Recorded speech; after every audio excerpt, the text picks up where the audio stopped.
Hello there, my name is Pasquale and welcome back to my YouTube channel. Now in this video we'll briefly take a look at Bitcoin, see what's going on and what do I expect from Bitcoin, and then we're going to talk a lot about Terra Luna, what it means for the crypto markets in general and what's to come because of Terra Luna crash.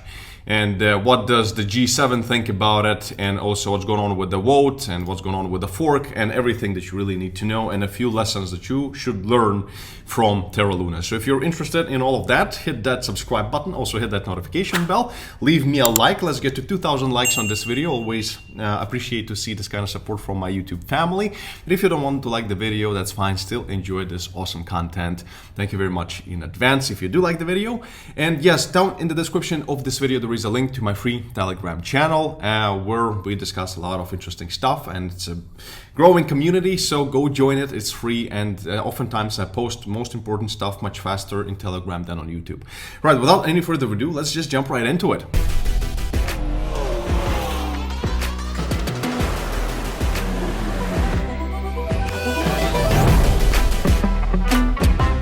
So with Bitcoin, we're currently seeing that the price actually came back to 30k. So we had a small breakdown out of this wedge that we've seen right here, and now the price is back, and we just retested $30,000 yet again right here, and we are moving upward. So this is a bit bullish, as I said in the previous video, but for us to become, happy and say that anything is really changing and we could see some kind of a bull run, at least in the immediate short-term perspective, with, for example, a target of $36,000. Because remember, the target of $36,000 would come from right here, this blue support that has been incredibly important. And currently, it would be potentially a huge resistance for us. So if we're gonna break 31,390 right here and close above it, this could be an interesting place to put in a long trade with a target of about $36,000-ish in this region, a quick scalp trade, which could be potentially very interesting if that happens. So, and if you wanna do this, you wanna long or short Bitcoin or any other altcoin or trade the spot market, then look no further than Bybit. And I personally have over $300,000 with Bybit for active trading, and with my link down in the description of this video or in the pinned comment, you'll get up to $4,100 of free bonuses on top of your initial deposit. So click the link, register, deposit money into your account via the rewards hub, and get insane bonuses that you can use for your trading, and also a 0% maker fees for 30 days. Okay, so in this instance, that's all really. I mean, Bitcoin is still dancing around here a little bit and, trying to understand what is going on in the world. And as I said, very important, in 1 week, there's going to be on the 27th of May, the huge release on inflation beyond the CPI one that we've seen. So pay attention to that one. And I've mentioned it in the previous videos. Now, let's move on to, and that's when I think the huge move in Bitcoin is going to come in general. So Luna, and we're saying that Luna is still doing not very much, just slowly grinding its way down. Maybe it's a double bottom. Should you long Luna right now? And this is again not financial advice, but I wouldn't do it personally, to be honest, because it's complete gambling. Now the big question is, what is going on with the vote? As you remember, that Doc1 has proposed to fork the network, create brand new token, and remove the stable coin out of it, and then just try to salvage the value, intrinsic value of the ecosystem itself. And currently, a lot of people, let me know down in the comments if you still think that this vote is completely fake, but 80% voted yes, 144 million votes for yes, 4% abstaining, and only 15% no with veto, and we need at least 33% no with veto in order for this to not pass. And again, we still have a lot of validators that did not vote, that have actually big voting power, so maybe the scales will tip, who knows, but so far it seems like this is gonna actually come to fruition, and they're gonna actually fork the network. So in this instance, and I discussed this in the previous Luna video, check it out if you haven't seen it, and I discussed whether you should actually be buying brand new Luna tokens once they're released. So we're not gonna talk about this in this video. I really wanted to talk to you about what have we learned and what kind of an impact this whole Luna crash is going to have on the crypto industry, because this is very similar, guys and girls, this is very similar to the crash of Lehman Brothers back in 2008 at the United States Stock Exchange, which was just a huge bubble that burst And there was a huge lesson to be learned, but it wasn't the end of Wall Street, right? It recovered, I mean, within a certain period of time, as usually the Wall Street recovers after a recession, the one that we actually might be going into right now as well, once again. But nonetheless, and this is something that is, lesson learned, and most importantly, this lesson is going to cost us a lot of regulation.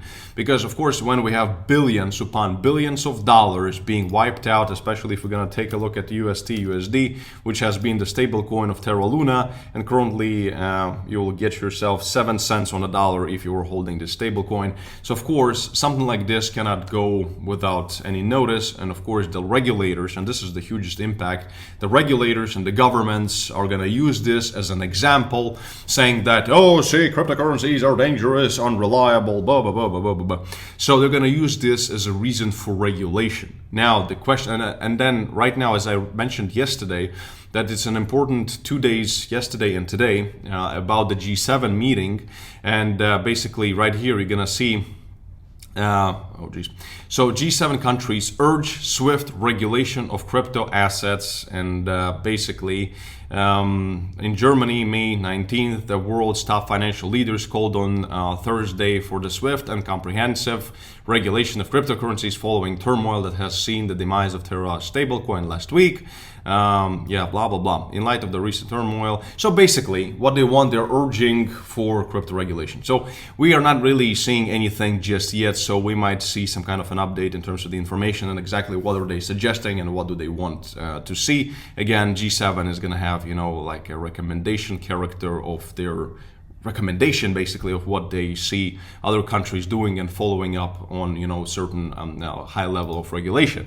But we're yet to see what kind of regulation is going to come out of this situation. And certainly it can have a huge spook effect, meaning that a lot of people and a lot of investors are going to be spooked for crypto because, oh, it's going to die, because it's going to get banned, blah, blah, blah. Remember, guys and girls, and this is very important, that there is a big difference between regulation and ban. Actual regulation is an incredibly good thing because, as I mentioned before, the more regulation we have, the safer the industry becomes and more institutional money is actually flowing into it. So proper regulation of crypto industry could take this, make it the 12th sector of the US economy, on the 12th industry, basically, crypto industry. And this is going to take in the crypto to, Bitcoin to $300,000. So this is incredibly good. So this could be this pivotal point when the regulation is going to be forced into the crypto industry, which is going to ultimately, in a long-term perspective, is going to have an incredibly good impact, while in a short-term perspective could have some potential volatility to the downside. This is important to understand. But this is something that we've learned so far. And also, most importantly, what we really want to learn from this whole drop right here is that never, ever, ever put all your money into one asset. Remember, I've showed you my portfolio in crypto. I have like 20 coins, 21 coins, 22. So if half of them die, which is possible, for whatever reason in the current bear market, but half of them are going to survive. And when the crypto industry is going to do 10x, in the next 10 years, I'm going to still make a shit ton of money. So for that reason, never put any of your money into just one asset. It's just purely stupid and you're asking for trouble, especially in this kind of volatile time and super high risk, brand new industry, which is called crypto. Now, the next thing that I really wanted to mention is that, of course, when the regulators are going to be coming after crypto and, enforcing regulation, etc., of course, the big question is, was this the manipulation? Did Terra Luna drop the UST? Did it depeg because of a potential government manipulation? And let me know that in the comments, but I do think so. I cannot say that it was the government manipulation, but I can certainly say that it was definitely a manipulation. It didn't happen just out of the blue. It was a synthetically created liquidity crisis that required actually huge capital to do. So it was definitely done on purpose. But the question is whether that crisis was done from within the Terra Luna Foundation. So did they do it themselves just to make money? Who knows? Or it was done externally. And of course, I think that it's more potentially more externally than internally. So for that reason, I think that the crypto industry is still brand new. It's still super high risk that these kinds of things can happen, unfortunately. But but this is just the way how it is, you know, high risk, high reward. So certainly use diversification, and let me know down in the comments if you've enjoyed this video. If you did, please hit that like button and make some noise down in the comments, and stay smart, stay rich, and I'll see you in the next video. Bye-bye.